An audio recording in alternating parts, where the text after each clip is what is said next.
Hi friends, welcome back to Ranjitha ಲೋಯಿ YouTube channel. ಎಲ್ಲರೂ ಹೇಗಿದ್ದೀರಾ? ಎಲ್ಲರೂ ಚೆನ್ನಾಗಿದ್ದೀರಾ ಅಂತ ಭಾವಿಸ್ತಾ ಇವತ್ತು ನಾನು ಪ್ರಿಪೇರ್ ಮಾಡ್ತಾರೋ ಅಂಥ ಊಟದ ಹೆಸರು ಅವರೆಕಾಳು ಬಸ್ಸಾರು ಮತ್ತು ಮುದ್ದೆ. ಇದು ಎಲ್ರಿಗೂ ಇಷ್ಟ ಆಗೋವಂಥ ಊಟ, ನನಗೂ ಕೂಡ ತುಂಬ ಫೇವ್ರೆಟ್ಟು. ಮೊದಲಿಗೆ ನಾವೇನು ಮಾಡಬೇಕು ಅಂತೇಳಂದರೆ 2 ಸಲ ಅವರೆಕಾಳನ್ನ ತೊಳ್ಕೊಂಡು ಅದಕ್ಕೆ 3 ಗ್ಲಾಸ್ ನೀರನ್ನ ಆ್ಯಡ್ ಮಾಡಿಬಿಟ್ಟು 1 ಟೇಬಲ್ ಸ್ಪೂನಷ್ಟು ಉಪ್ಪನ್ನ ಹಾಕ್ತಾಯಿದ್ದೀನಿ. ಉಪ್ಪು ಹಾಕಿದ ನಂತರ ನೀಟಾಗಿ ಮಿಕ್ಸ್ ಮಾಡಿ 15-20 ನಿಮಿಷ ಅದನ್ನು ಬೇಯೋದಕ್ಕೆ ಬಿಡಬೇಕು.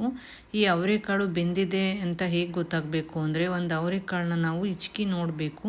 ಇಲ್ಲಿ ನಾನು ನೋಡ್ತಾ ಇದ್ದೀನಿ. ಸೊ ಹಾಗಾಗಿ ಅವರೆಕಾಳು ಬೆಂದಿದೆ. ಇದನ್ನು ನಾನು ಇವಾಗ ನೆಕ್ಸ್ಟು ಒಂದು ಪಾತ್ರೆಗೆ ಸೋಸ್ಕೊಳ್ತಾ ಇದ್ದೀನಿ. ಈ ಸೋಸ್ಕೊಂಡಂತಹ ನೀರನ್ನೇ ನಾನು ಸಾಂಬಾರು ಮಾಡೋದಕ್ಕೆ ಬಳಸ್ತೀನಿ. ನೀವು ಕೂಡ ಹಾಗೇ ಮಾಡಿ, ಯಾಕಂತೇಳಂತಂದರೆ ಸಾಂಬಾರು ಟೇಸ್ಟಾಗಿರುತ್ತೆ. ನೆಕ್ಸ್ಟು ನಾನು ಈ ಕಾಳನ್ನ ಒಂದು ಸ್ವಲ್ಪ ತಣ್ಣಗಾಗೋದಕ್ಕೆ ಬೇರೆ ಪ್ಲೇಟಿಗೆ ಹಾಕ್ಕೊಳ್ತಾ ಇದ್ದೀನಿ. ನೆಕ್ಸ್ಟು ಸಾಂಬಾರಿಗೆ ಬೇಕಾಗುವಂತಹ ಪದಾರ್ಥಗಳನ್ನ ನಾನಿಲ್ಲಿ ತೊಗೊಳ್ತಾ ಇದ್ದೀನಿ. ಮೊದಲಿಗೆ 1 ಈರುಳ್ಳಿ ಹೆಚ್ಚಿರೋದು ದಪ್ಪವಾಗಿ, ಹಾಗೆಯೇ 1 ಕಪ್ ಕಾಯಿ ತುರಿ, ಹಾಗೆಯೇ 1 ಹಿಡಿಯಷ್ಟು ಕೊತ್ತಂಬರಿ ಸೊಪ್ಪು, 10-15 ಹಸಿಮೆಣಸಿನ್ಕಾಯಿ. ನಿಮಗೆ ಖಾರ ಬೇಕು ಅಂತೇಳಂದರೆ ಸ್ವಲ್ಪ ಎಕ್ಸ್ಟ್ರಾ ಆ್ಯಡ್ ಆನ್ ಮಾಡ್ಕೋಬೋದು. ಹಾಗೆಯೇ ಕರಿಬೇವು ಸ್ವಲ್ಪ, ನೆಕ್ಸ್ಟು ಹುಣಸೆ ಹಣ್ಣು, ಹಾಗೆಯೇ ಬೆಳ್ಳುಳ್ಳಿ, ಸ್ವಲ್ಪ ಜೀರಿಗೆ ತೊಗೊಳ್ತಾ ಇದ್ದೀನಿ.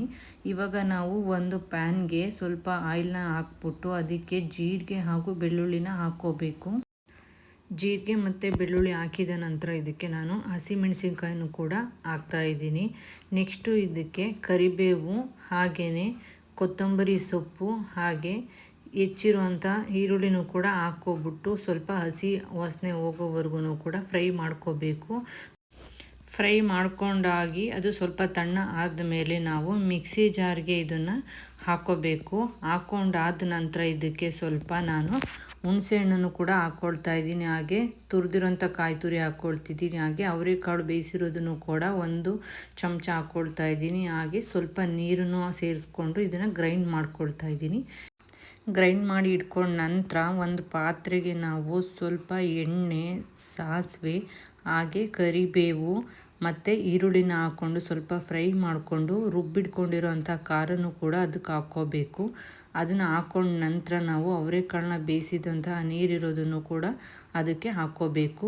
ನಿಮಗೆ ಸಾಂಬಾರು ಎಷ್ಟು ಬೇಕೋ ಅಷ್ಟಕ್ಕೆ ನೋಡಿಕೊಂಡು ನೀರನ್ನ ಆ್ಯಡ್ ಮಾಡ್ಕೊಳ್ಳಿ.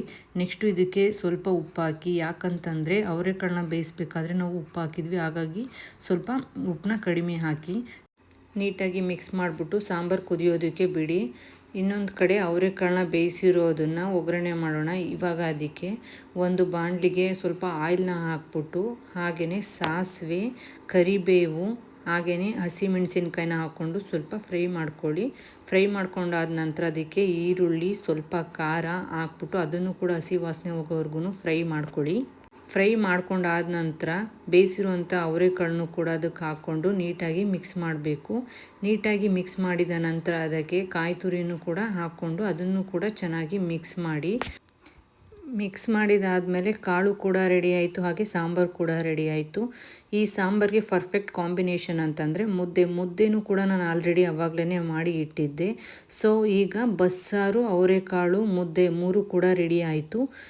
ನಿಮಗೇನಾದರೂ ಈ ವಿಡಿಯೋ ಇಷ್ಟ ಆಗಿದ್ದರೆ ನೀವು ಲೈಕ್ ಮಾಡಿ, ಶೇರ್ ಮಾಡಿ, ಹಾಗೆ ಕಮೆಂಟ್ ಮಾಡಿ. ಹಾಗೆಯೇ ರಂಜಿತಾ ಲೋಯಿ ಯೂಟ್ಯೂಬ್ ಚಾನಲ್ನ ಸಬ್ಸ್ಕ್ರೈಬ್ ಮಾಡೋದನ್ನು ಮರಿಬೇಡಿ.